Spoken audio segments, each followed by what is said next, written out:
परीक्षा पे चर्चा का पहला वर्चुअल एडिशन है। अब जानते हैं हम पिछले 1 साल से कोरोना के बीच जी रहे हैं और उसके कारण हर किसी को नया नया इनोवेशन करना पड़ रहा है।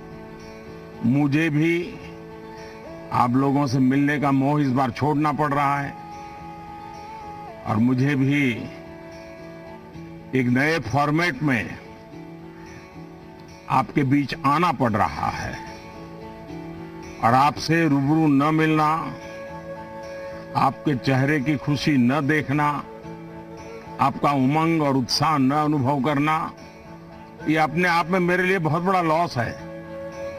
लेकिन फिर भी परीक्षा तो है ही है, आप है, मैं हूं, परीक्षा है, तो फिर अच्छा ही है कि हम परीक्षा पे चर्चा कंटिन्यू करेंगे और इस साल भी ब्रेक नहीं लेंगे। अभी हम अपनी बातचीत का सिलसिला शुरू करने जा रहे हैं। एक बात मैं शुरू में जरूर देशवासियों को भी बताना चाहता हूं और गार्डियंस को बताना चाहता हूं, टीचर्स को बताना चाहता हूं। ये परीक्षा पे चर्चा है, लेकिन सिर्फ परीक्षा की ही चर्चा नहीं है। बहुत कुछ बातें हो सकती हैं। एक हल्का फुल्का माहौल बनाना है, एक नया आत्मविश्वास पैदा करना है और जैसे अपने घर में बैठ के बातें करते हैं, अपनों के बीच बात करते हैं, यार दोस्तों के साथ बात करते हैं, आइए हम भी ऐसे ही बात करेंगे।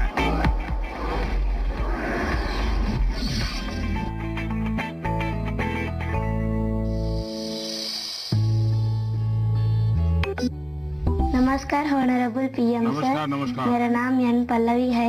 मैं 9वीं कक्षा पढ़ रही हूँ। सर, हम अक्सर ऐसा महसूस करते हैं कि पूरा साल पढ़ाई ठीक चल रही होती है, लेकिन जैसे ही परीक्षा निकट आती है बहुत ही तनावपूर्ण स्थिति हो जाती है। कृपया इसके लिए कोई उपाय बताइए सर। बहुत धन्यवाद सर। धन्यवाद पल्लवी। मुझे बताया गया है कि इसी तरह का और भी एक सवाल है। सादर अभिनंदन आदरणीय प्रधानमंत्री जी। मेरा नाम अर्पण पांडे है।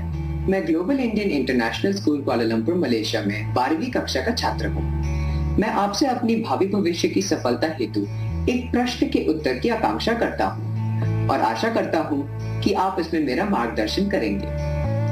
मेरा प्रश्न है, परीक्षा की तैयारी के दौरान हमारे मन में आने वाले भय और तनाव से हम कैसे उभरे? कि क्या होगा अगर अच्छे अंक और अच्छा कॉलेज मिलेगा या नहीं? धन्यवाद। पल्लवी, अर्पण, देखिए, आप जब ये फियर की, डर की बात करते हैं तो मुझे भी डर लग जाता है। अरे ऐसी कौन सी बात है जिसके लिए डरना चाहिए? क्या पहली बार एग्जाम देने जा रहे हो क्या पहले कभी एग्जाम दी नहीं? क्या आपको मालूम नहीं था कि मार्च महीने, अप्रैल महीने में एग्जाम आती है? सब पता है, पहले से पता है, साल भर पहले से पता है। अचानक तो नहीं आया है, और जो अचानक नहीं आया है, कोई आसमान नहीं टूट पड़ा है। इसका मतलब हुआ कि आपको डर एग्जाम का नहीं है, आपको डर किसी और का है। वो क्या है?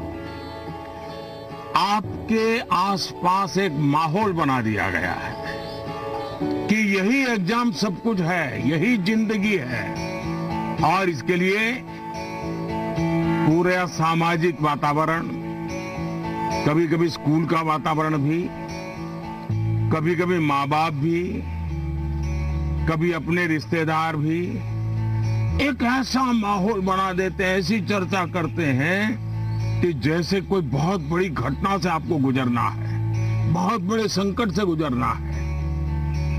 मैं उन सब से कहना चाहूंगा, खास करके मैं पेरेंट्स से कहना चाहता हूं, आपने क्या करके रख दिया है?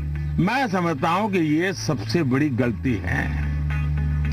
हम आवश्यकता से अधिक ओवर कॉन्शियस हो जाते हैं, हम थोड़े ज्यादा ही सोचने लग जाते हैं।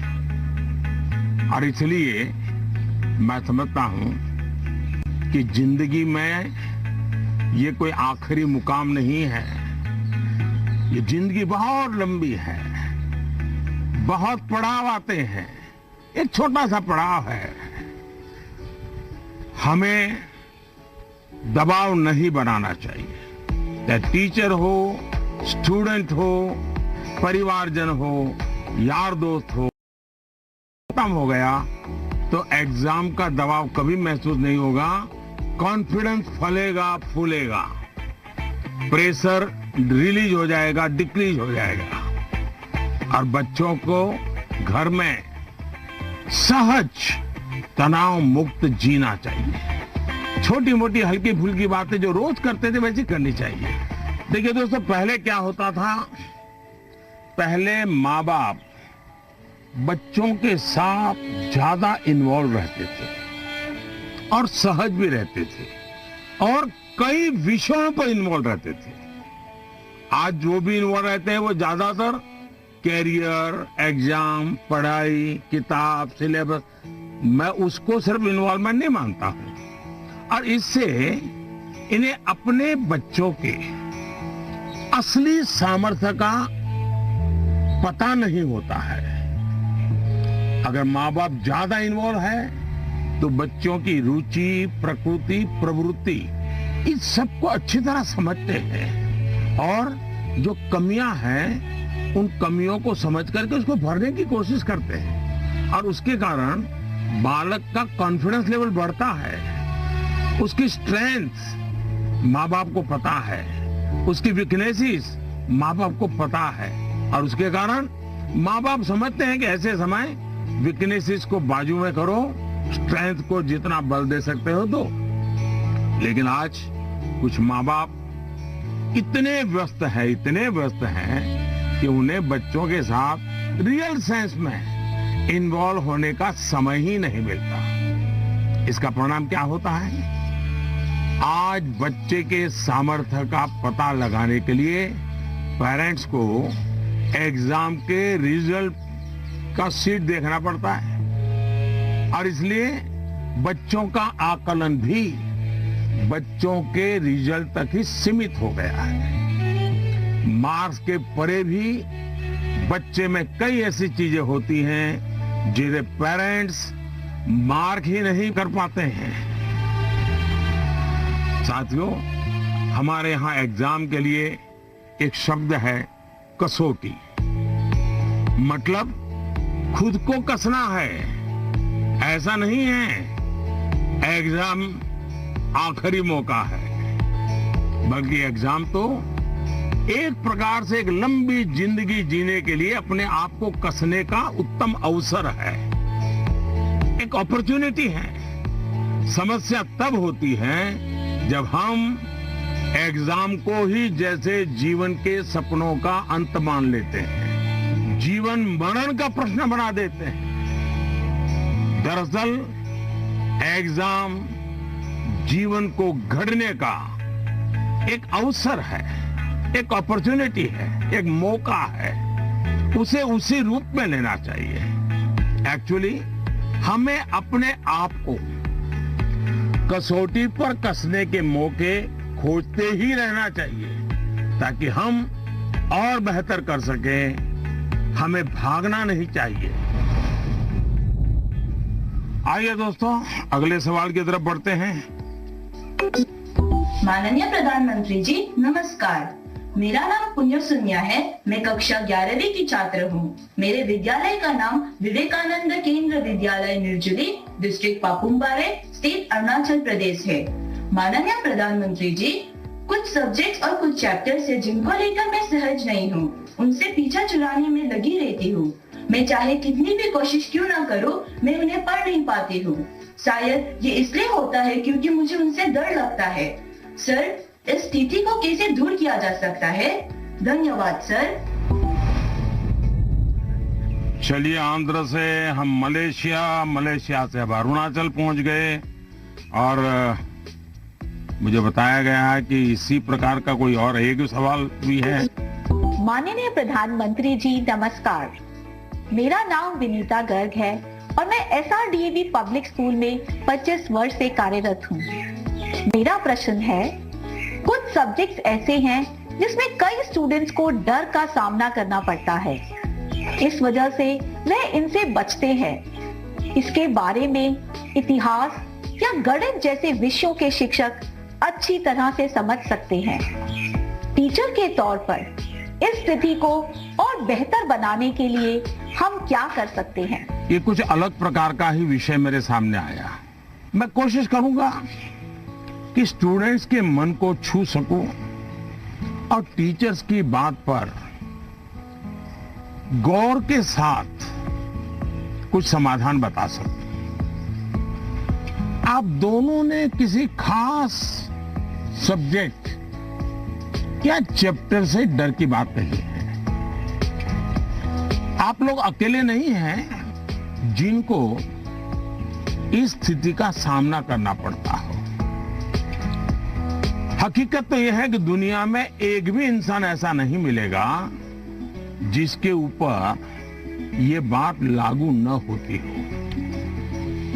मान लीजिए आपके पास बहुत ही बढ़िया 5-6 शर्ट है, लेकिन आपने देखा होगा 1 या 2 शर्ट आपको इतने पसंद आते होंगे, बार बार पहनते हैं। इसका मतलब ये नहीं कि बाकी सब बेकार हैं, फिटिंग ठीक नहीं है, ऐसा नहीं है। उन 2 इतने अच्छे लगते हैं कि आप उसको बार बार पहनते हैं। कई बार तो माँ बाप भी इन चीजों के लिए गुस्सा करते हैं कि कितनी बार इसको पहनोगे, अभी 2 दिन पहले तो पहना था। पसंद नापसंद मनुष्य का स्वभाव है और कभी कभी पसंद के साथ लगाव भी हो जाता है। और इसमें डर की, दुविधा की क्या बात है कि हमने डरना चाहिए? दरअसल होता क्या है, जब आपको कुछ चीजें ज्यादा अच्छी लगने लगती हैं तो उनके साथ आप बहुत कंफर्ट हो जाते हैं, बहुत कंफर्टेबल लगता है, सहज हो जाते हैं। लेकिन जिन चीजों के साथ आप सहज नहीं होते, उनके तनाव में आपकी 80% एनर्जी आप उसी में लगा देते हैं। और इसलिए स्टूडेंट से मैं यही कहूंगा कि आपको अपनी एनर्जी को इक्वली डिस्ट्रीब्यूट करना चाहिए। सभी विषयों में बराबर बराबर। आपके पास पढ़ाई के लिए 2 घंटे हैं तो उन घंटों में हर सब्जेक्ट को समान भाव से पढ़िए। अपने समय को इक्वल डिस्ट्रीब्यूट करिए। साथियों, आपने देखा होगा टीचर्स, माता पिता हमें सिखाते हैं कि जो सरल है वो पहले करें। ये आम तौर पर ये कहा जाता है और एग्जाम में तो खास तौर पर बार बार कहा जाता है जो सरल उसको पहले करो भाई, जब टाइम बचेगा तब वो कठिन है उसको हाथ लगाना। लेकिन पढ़ाई को लेकर मैं समझता हूं ये सलाह आवश्यक नहीं है और उपयोगी भी नहीं है। मैं जरा इस चीज को अलग नजरिए से देखता हूं। मैं कहता हूं जबकि पढ़ाई की बात हो तो कठिन जो है उसको पहले लीजिए। आपका माइंड फ्रेश है, आप खुद फ्रेश हैं, उसको अटेंड करने का प्रयास कीजिए। जब कठिन को अटेंड करेंगे तो सरल तो और भी आसान हो जाएगा। मैं अपना अनुभव बताता हूं। जब मैं मुख्यमंत्री था, तो प्रधानमंत्री बना, तो मुझे भी बहुत कुछ पढ़ना पड़ता है, बहुत कुछ सीखना पड़ता है, बहुतों से सीखना पड़ता है, चीजों को समझना पड़ता है। तो मैं क्या करता था, जो मुश्किल बातें होती है, जिसके निर्णय थोड़े गंभीर होते हैं, मैं मेरे सुबह जो शुरू करता हूं तो कठिन चीजों से शुरू करना पसंद करता हूं। मुश्किल से मुश्किल चीजें मेरे अफसर मेरे सामने लेकर के आते हैं, क्योंकि उनको मालूम है कि वो मेरा एक अलग मूड होता है। मैं चीजों को बिल्कुल तेजी से समझ लेता हूँ, निर्णय करने की दिशा में आगे बढ़ता हूँ। मैंने अपना एक नियम बनाया है, कोशिश की है। और जो सरल चीजें हैं दिन भर की थकान के बाद रात देर हो जाती है तो चलो भाई, अब उनको मैं ज्यादा दिमाग खपाने की जरूरत नहीं, कोई गलती होने का कारण नहीं है, तो उन चीजों को मैं फिर देर रात तक खींच लेता हूं। लेकिन सुबह जब उठता हूं तो फिर कठिन से ही मुकाबला करने के लिए निकल पड़ता हूं। दोस्तों, एक और बात हमें अपने आप से सीखनी चाहिए। आप देखिए, जो लोग जीवन में बहुत सफल हैं, वो हर विषय में पारंगत नहीं होते, लेकिन किसी एक विषय पर, किसी एक सब्जेक्ट पर उनकी पकड़ जबरदस्त होती है। अब जैसे लता दीदी हैं, लता मंगेशकर जी की पूरे दुनिया में नाम है, हिंदुस्तान के हर जुबान पे नाम है, लेकिन अगर कोई जाकर के उनको कहे कि आज हमारे क्लास में आइए और ज्योग्राफी पढ़ाइए, हो सकता है वो न भी पढ़ा भी पाए, मैं नहीं जानता हूं कि वो पढ़ा पाए न पढ़ा पाए, लेकिन लता जी की महारत ज्योग्राफी में शायद न भी हो, लेकिन संगीत की दुनिया में उन्होंने जो किया हुआ है, एक विषय पर जिस प्रकार से अपना जीवन खपा दिया है, आज वो हर एक के लिए प्रेरणा का कारण बन गई है। और इसलिए आपको भले कुछ सब्जेक्ट मुश्किल लगते हो, ये कोई आपके जीवन में कोई कमी नहीं है। आप बस ये ध्यान रखिए कि इस मुश्किल लगने वाले सब्जेक्ट की पढ़ाई से खुद को दूर मत कीजिए, उसे भागिए मत। वहीं टीचर्स के लिए मेरी सलाह ये है, वो विद्यार्थियों से उनको टाइम मैनेजमेंट के संबंध में, उसके तौर तरीके संबंध में, सिलेबस के बाहर जाकर के भी कभी उनसे बातें करें, उनसे चर्चा करें, उनको गाइड करें। विद्यार्थियों को टोकने के बजाय उन्हें गाइड करें। टोकना, रोकना, उसका प्रभाव मन पे और ज्यादा नेगेटिव फैलता है। प्रोत्साहित करने से वो कॉन्सेंट्रेटेड ताकत के रूप में कन्वर्ट हो जाता है। कुछ बातें क्लास में सार्वजनिक तौर पर जरूर कहें ताकि सबका प्रबोधन होगा, लेकिन बहुत सी बातें ऐसी होती हैं जब किसी एक बच्चे को बुला करके चलते चलते थोड़ा सर पे हाथ रख करके बहुत ही प्यार से कहें, देखो भैया तुम इतने बढ़िया करते हो, जरा देखो इसको जरा थोड़ा ये कर लीजिए, देखिए तुम्हारे में बहुत बड़ी ताकत है, आप देखिए ये बहुत काम आएगा, बहुत काम आएगा। एक काम करिएगा, आपके जीवन में ऐसी कौन सी बातें थी जो कभी आपको बहुत कठिन लगती थी और आज आप उसको बड़ी सहजता से कर पा रहे हैं?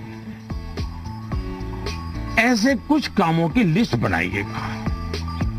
जैसे साइकिल चलाना कभी आपको कठिन लगा होगा, लेकिन अब वही काम आप बहुत सरलता से करते लेते होंगे। कभी तैरने की बात आई होगी, बहुत डर लगा होगा, उतरने से भी डर लगा होगा, लेकिन आप अच्छे तरह आज तैरना सीख गए होंगे। मतलब जो कठिन था उसको आपने कन्वर्ट कर दिया। आपके जीवन में ऐसी सैकड़ों चीजें होगी, अगर आप ये याद करके जरा किसी कागज पर लिख लेंगे तो कभी आपको किसी को भी, मुझसे भी कठिन वाला सवाल पूछना ही नहीं पड़ेगा, क्योंकि कभी कोई चीज आपको कठिन लगेगी ही नहीं। मुझ पे भरोसा कीजिए दोस्तों, एक बार करके देखिए। Honorable Prime Minister Ji, Vanakkam. Vanakkam. I am Neelanand, studying 12th standard in Vivekananda Kendra Vidyalaya Metric Higher Secondary School, Kanyakumari. Dear sir, during this pandemic situation, after the online classes, we all get more free time than usual. I would like to know how can we make the best use of our free time. My thanks to our Honorable Prime Minister for giving this opportunity. वणक्कम। Mummy papa को पता चलेगा ना कि आप परीक्षा के समय में खाली समय की बात कर रहे हैं, तो फिर देखिए क्या होता है। खैर, मुझे ये सवाल बहुत अच्छा लगा कि आप एग्जाम के समय भी खाली समय पर ध्यान दे रहे हैं। खाली समय पे चर्चा कर रहे हैं। देखिए दोस्तों, खाली समय, इसको खाली मत समझिए। ये खजाना है, खजाना। खाली समय एक सौभाग्य है, खाली समय एक अवसर है। आपकी दिनचर्या में खाली समय के पल होने ही चाहिए, वरना तो जिंदगी एक रोबोट जैसी हो जाती है। दरअसल खाली समय दो तरह के हो सकते हैं। एक जो आपको सुबह से ही पता है कि आज आप 3 से 4 बजे तक फ्री हैं, या आने वाले रविवार को आप आधा दिन फ्री हैं, या आप 4 तारीख को छुट्टी है, आप दोपहर तक आपके पास कोई काम नहीं, आपको पता है। लेकिन दूसरा वो जिसका पता आपको लास्ट मोमेंट में चलता है। अगर आपको पहले से ही पता है कि मेरे पास खाली समय है, तो आप अपने पेरेंट्स या अपने बहन भाई से कह सकते हैं कि मैं आपकी हेल्प करूंगा। आपको क्या काम करना है, आप क्या कर रहे हैं, मैं क्या हेल्प कर सकता हूं। दूसरा, आप सोचें कि ऐसी कौन सी चीजें हैं जो आपको खुशी देती हैं। थोड़ा भारी भरकम शब्द है, स्वांतः सुखाय,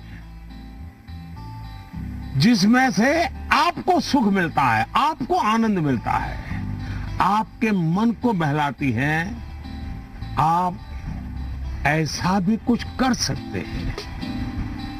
अब आपने मुझे पूछा है तो मैं भी सोचता हूं कि मैं क्या करना पसंद करता हूं। मैंने अपनी दिनचर्या में ऑब्जर्व किया है कि अगर मुझे थोड़ा सा भी खाली समय मिल जाए और अगर झूला है तो मेरा मन करता है कुछ पल में झूले पर जरूर बैठूं। बहुत थकान है और 5 मिनट का भी समय मिल गया, या फिर मैं कोई काम भी कर रहा हूं, तो अपने खाली समय में झूले पर बैठकर, पता नहीं क्या कारण है, लेकिन मेरा मन प्रफुल्लित हो जाता है। जब आप खाली समय अर्न करते हैं तो आपको उसकी सबसे ज्यादा वैल्यू पता चलती है। इसलिए आपकी लाइफ ऐसी होनी चाहिए कि जब आप खाली समय अर्न करें तो आपको असीम आनंद दें। यहां यह भी ध्यान रखने की जरूरत है कि खाली समय में किन चीजों से बचना चाहिए, नहीं तो वही चीज सारा समय खा जाएगी, पता भी नहीं चलेगा, और अंत में रिफ्रेश रिलैक्स होने के बजाय आप तंग आ जाएंगे, थकान महसूस करने लगेंगे। एक और मुझे लगता है कि खाली समय में हमें अपनी क्यूरियोसिटी, जिज्ञासा बढ़ाने की और ऐसी कौन सी चीजें हम कर सकते हैं जो शायद बहुत प्रोडक्टिव हो जाएगी। आपके माँ या पिता अगर खाना बना रहे हैं, उसे ऑब्जर्व कीजिए। नई नई चीजों में अंदर जाने का, कुछ नया जानने का, इसका इम्पैक्ट सीधा सीधा दिखाई नहीं देता है, पर जीवन में इसका बहुत बड़ा गहरा प्रभाव होता है। फ्री टाइम का एक और बेस्ट यूज हो सकता है कि आप कुछ गतिविधियों से अपने आप को जोड़ें, जिसमें आप को एक्सप्रेस कर पाए, आपकी यूनिकनेस को बाहर ले आ सके, जिसमें आप अपनी इंडिविजुअलिटी से जुड़ सके। ऐसा करने के बहुत से तरीके हैं और आप भी ऐसे बहुत से तरीके जानते हैं। स्पोर्ट्स हैं, म्यूजिक है, राइटिंग है, पेंटिंग है, स्टोरी राइटिंग है। आप बहुत कुछ कर सकते हैं। अपने थॉट्स को, इमोशंस को एक्सप्रेस करने का एक क्रिएटिव तरीका दीजिए, अवसर दीजिए। नॉलेज का दायरा कई बार वहीं तक सीमित होता है जो आपको उपलब्ध है, जो आपके आसपास है, लेकिन क्रिएटिविटी का दायरा नॉलेज से भी बहुत दूर तक आपको ले जाता है, बहुत विस्तार के फलक पर ले जाता है। क्रिएटिविटी आपको उस क्षेत्र में ले जा सकती है जहां पहले कभी कोई नहीं पहुंचा जो नया हो। हमारे यहाँ कहा जाता है, जहां न पहुंचे रवि वहां पहुंचे कवि। ये क्रिएटिविटी की तो बात है।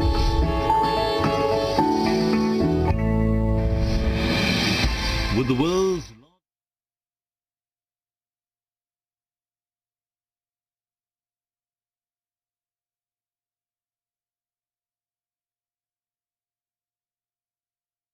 परीक्षा पे चर्चा वो कर रहे हैं लगातार, कुछ देर का ब्रेक जरूर है, लेकिन उन छात्रों के सवाल जो अब तक सामने आए हैं उन सारे सवालों का जवाब उन्होंने दिया है और वो लगातार इस बात पर जोर दे रहे हैं कि ये परीक्षा है, इसमें तनाव नहीं लेना है।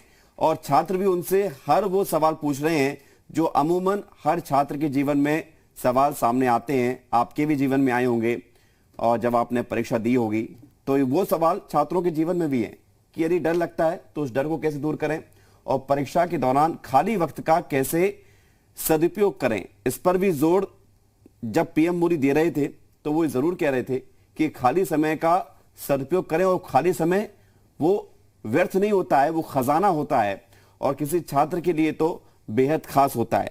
तो परीक्षा पे चर्चा का एक कार्यक्रम लगातार जारी है। कई छात्र अपने अपने सवालों को लेकर पीएम मोदी से बात कर रहे हैं, उन्होंने सवाल पूछे हैं और प्रधानमंत्री मोदी भी उन सभी छात्रों के सवालों का बखूबी जवाब भी दे रहे हैं और बता रहे हैं, अपने जीवन से जोड़कर देख रहे हैं। और एक जो महत्वपूर्ण बात उन्होंने कही कि शुरुआत कठिन से करें।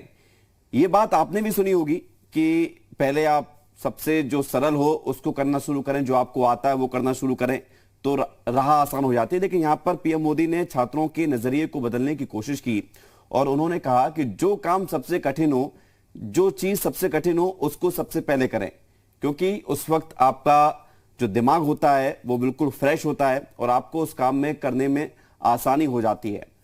वो अपने जीवन में भी इसको लागू करते हैं और बता रहे थे किस तरह से वो सुबह सबसे कठिन काम, यानी कि जो कठिन इशू होते हैं, जो मुद्दे होते हैं जिन पर चर्चा करनी होती है, जिन पर डिसीजन लेने होते हैं, वो सबसे पहले निपटाते हैं और शाम होते होते सबसे आसान काम फिर वो अपने हाथों में लेते हैं। तो ये बड़ा महत्वपूर्ण उन्होंने एक नया नजरिया छात्रों के सामने रखा है कि आपको वो काम सबसे पहले करना है जो कठिन है, इसके बाद फिर सारे काम अपने आप आसान होते चले जाएंगे। 2021 का ये परीक्षा पे चर्चा कार्यक्रम वर्चुअली तौर पर हो रहा है, पहली बार ऐसा है, वरना हर साल ये कार्यक्रम छात्रों के बीच में होता है। लेकिन इस बार कोरोना का असर है, कोरोना का प्रभाव है, इसलिए ये कार्यक्रम वर्चुअल हो रहा है। पीएम मोदी छात्रों के जीवन से जुड़ी हुई तमाम बातें कर रहे हैं। इसके अलावा पेरेंट्स से भी वो गुजारिश कर रहे हैं कि अनावश्यक आप जो अपने छात्रों पर बोझ डालते हैं जाने अनजाने, उसको कम कीजिए। टीचर्स को वो कह रहे हैं कि आप रोकिए टोकिए नहीं, क्योंकि इसका प्रभाव अलग होता है। आप बच्चों को समझाइए, उनको तरीके बताइए, इसका प्रभाव अलग होगा। तो ये सारी बातें जो अब तक सामने आई हैं, अभी ये कार्यक्रम खत्म नहीं हुआ है, छोटा सा ब्रेक है, ये कार्यक्रम लगातार जारी। पटना से सवाल है, प्रवीण कुमार ने पूछा है, सर आज माँ बाप के लिए बच्चे बड़े करना थोड़ा मुश्किल हो गया है। कारण है आज का जमाना और आज के बच्चे